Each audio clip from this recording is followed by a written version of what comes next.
It was supposed to be a peaceful weekend. I'd finally taken time off, packed up my tent and gear, and headed to my family's secluded ranch, a 40-acre property passed down from my grandfather, with a lake so serene it could quiet the loudest mind. I set up my tent right by the water, ready to disconnect and breathe, but peace. It didn't last long. 2 hours in, I heard sirens, then a loud knock on my car window. "Step out, sir," the officer said. "Is there a problem?" I asked, confused. "We got a call from the HOA, said there's a suspicious man camping here illegally." I almost laughed. This was my land. But the officer didn't look amused. That's when I realized this wasn't a misunderstanding. It was something worse. I calmly pulled out the deed from my glove box. "This entire parcel from the road to the lake is private land. Mine." But the officer looked skeptical. "The HOA rep says this area was donated years ago. That lake's part of the community's shared space." That was news to me. I asked for the HOA rep to come down, and soon enough, a smug-looking man in khakis and a golf shirt arrived, arms crossed. "You can't camp here," he said. "This lake is for residents of Clearwater Pines, not random people." I stared at him. "Do you even know whose land you're standing on?" He waved his hand. "We've maintained this area for years. We added benches, walking trails. It's ours now." That's when I realized they really thought they owned it. I drove home that night, furious and curious. The next morning I pulled out every file my grandfather had saved: deeds, maps, water rights, survey reports. Clear as day, the lake and a good 15 acres around it were never transferred, donated, or sold. I even checked with the county recorder. Nothing. But then I found something interesting. The HOA had filed permits over the years for public trail maintenance on my land. They built benches, fishing docks, even hosted events. They had used my property like it was their own, and they never asked. Worse, the county mistakenly zoned it under their control 12 years ago, based on a map they submitted without my family's permission. Now I wasn't just angry, I was ready to fight. I returned to the lake the next weekend, this time not to camp but to put up fences. As I hammered the first post, two HOA board members arrived in a golf cart shouting, "What do you think you're doing, protecting what's mine?" I said, "You can't block access. We've used this land for years. It's community property." "Do you have a deed?" I asked. They went quiet. "I do want to see it again." They tried to threaten me with legal action, but I had already filed a cease and desist and started a formal case with the county to correct the zoning error. "You people trespassed for years, held events, profited off my land." Their faces turned white. I wasn't just some guy with a tent. I was the owner, and I was done being quiet. The next weekend, I didn't bring a tent or a fishing rod. This time I brought fence posts, concrete mix, and steel wire. I was done playing defense. The ground was still soft from the spring rains, and the smell of pine clung to the morning air as I drove the first post into the earth. It felt symbolic, like I was nailing down a piece of my grandfather's legacy. One by one, I placed the posts, lining them up along the edge of the lake where the HOA's makeshift walking trail used to wind. But I didn't get far. The familiar hum of a golf cart buzzed behind me like a mosquito. I didn't even turn around. I knew who it was. "You've got to be kidding me," a shrill voice barked. I glanced back to see two HOA board members, Marjorie and Ken, pulling up beside me like they owned the place. Shame, pastel polos, the same sense of unearned authority. "What do you think you're doing?" Ken demanded, climbing out of the cart. "Protecting what's mine," I said calmly, wiping sweat from my brow. "You can't just block access to the lake," Marjorie snapped. "We've used this land for years. It's community property." I leaned on the post driver and gave her a long, measured look. "Do you have a deed?" They both froze. Ken opened his mouth, then closed it again. Marjorie blinked. "I do," I continued. "Would you like to see it again? Or maybe the boundary survey I filed with the county?" We have records too," Ken stammered. "Great," I said. "Bring them to court. But while you're at it, maybe ask your treasurer how much revenue the HOA made off fishing permits last summer." Their faces turned ghost white. "You're bluffing," Marjorie said. "No. You people trespassed for years, held events, charged for permits, even got grant money on my land. That's more than trespassing. That's theft." Ken tried to puff up, his voice trembling now. "You don't know who you're messing with. We've got lawyers. The HOA has standing, then sue me," I said coldly, "because I've already filed a cease and desist and submitted a formal complaint with the county zoning board. You'll be hearing from them Monday." That silenced them. They stood there, seething, trying to process the unraveling of their illusion. They weren't dealing with some recluse camping at the edge of the lake anymore. I wasn't just a guy with a tent. I was the owner, and I was done being quiet. The next day, I returned with a full crew, 2 ranch hands and a land surveyor I'd hired to clearly mark the borders with flag stakes. We ran a full perimeter around the lake, hammering signs at every access point. "Private property, trespassers will be prosecuted." A few HOA residents stopped by, curious. Some looked angry, others were surprised, even embarrassed. I thought this was community land, one man said, scratching his head. "Why?" I asked. "Well, they said it was. It's in the HOA newsletter every year." I handed him a copy of the original property deed. This land's been in my family for nearly 50 years. His eyes widened. They never told us that. Of course they didn't. They built their lies on assumptions, confident no one would call them out. But now every false claim was falling apart, one nail at a time. The gossip spread like wildfire. Some HOA residents sided with the board. Others demanded a special meeting. It wasn't long before rumors hit the neighborhood forum.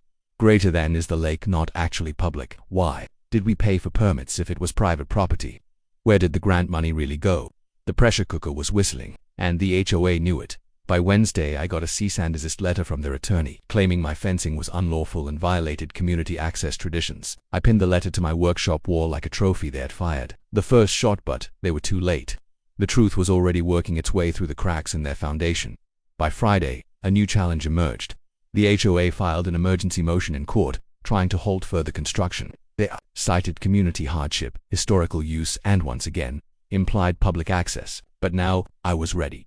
Because what they didn't know was that I'd spent the past 2 weeks assembling a portfolio of evidence, satellite images, showing the lake undisturbed on my grandfather's land going back 30 years, emails and newsletters, from the HOA charging residents for access, photographs of HOA-sponsored events with branded signage staked on my soil, and most damning, copies of their grant applications to the county that listed the lake as public space they had misrepresented, ownership to the government. That wasn't just dishonesty. That bordered on fraud.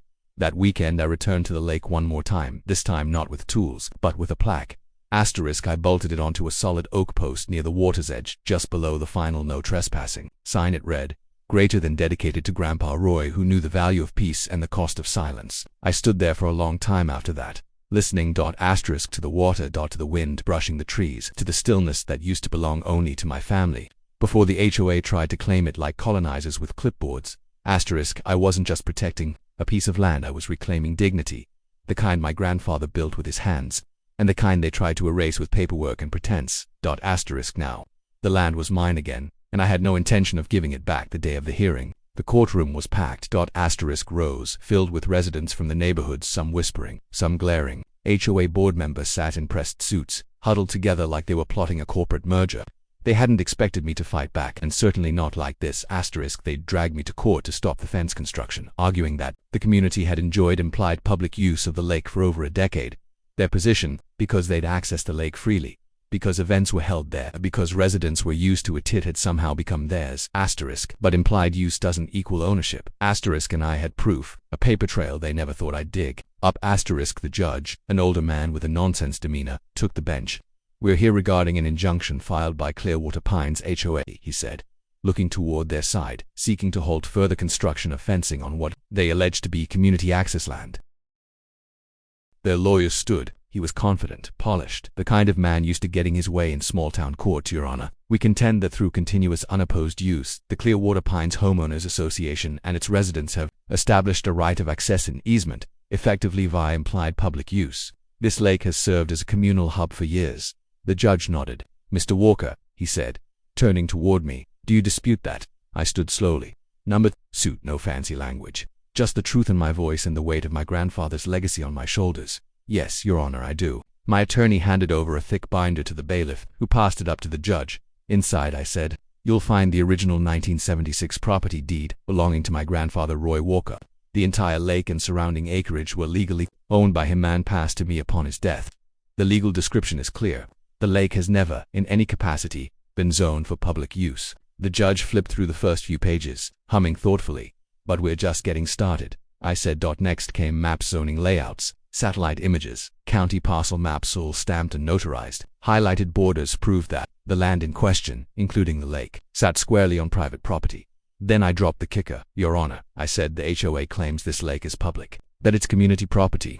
But here are copies of Clearwater Pines' own newsletters, dating back 9 years. They charged residents $25 annually for fishing permits." I handed the originals over. The judge raised an eyebrow as he flipped through the pages. "These are official HOA communications." "Yes, sir." He paused. "Wait," he said, adjusting his glasses. "You charged residents to use land you didn't own." The courtroom fell dead silent.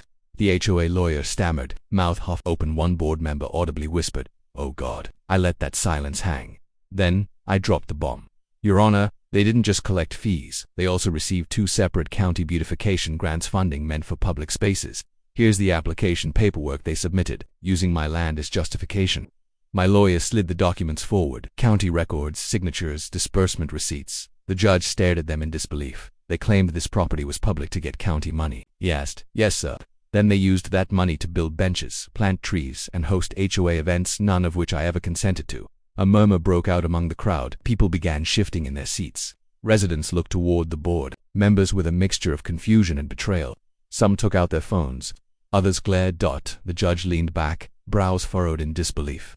"Do you have anything else?" "Yes," I said calmly. "Photos. My grandfather fishing on that lake as far back as 1981. Here's one of me as a child kneeling by him. Same dock, same trees. And here's a time-stamped aerial photo from the 1990s showing no public infrastructure at all. The HOA didn't touch that land until after my grandfather passed." I placed the stack on the evidence table like a final nail in a coffin. The judge sat still for a long moment. Then he closed the folder, removed his glasses, and looked straight at the HOA's lawyer. "Well," he said, "it seems pretty clear to me that this land was never owned by the HOA, never designated for community access, and was, in fact, the private property of Mr. Walker's family for nearly 5 decades. He paused. The room held its breath. "Not only does the court reject the HOA's request to stop construction of the fence, but I'm ordering a full audit of HOA funds used in conjunction with this property, including permit charges, event fees, and county grant money." The HOA lawyer's face turned pale. The judge continued, voice sharp now. "This board misrepresented public land status, misused county resources, and profited off private property. Mr. Walker, your fencing can continue without interruption, and you're entitled to pursue restitution for unauthorized use of your land." The gavel hit the wood with a loud crack. Case closed. Outside the courthouse, reporters waited. A few residents came up to me, shaking their heads. "I had no idea," one woman said. "They told us it was always HOA land. Why would they lie?" Another man asked. "They didn't think anyone would question them." I replied, "But they forgot one thing." "What's that?" I looked back toward the courthouse doors. Some of us have deeper roots than they realize. The following week I resumed fencing the property.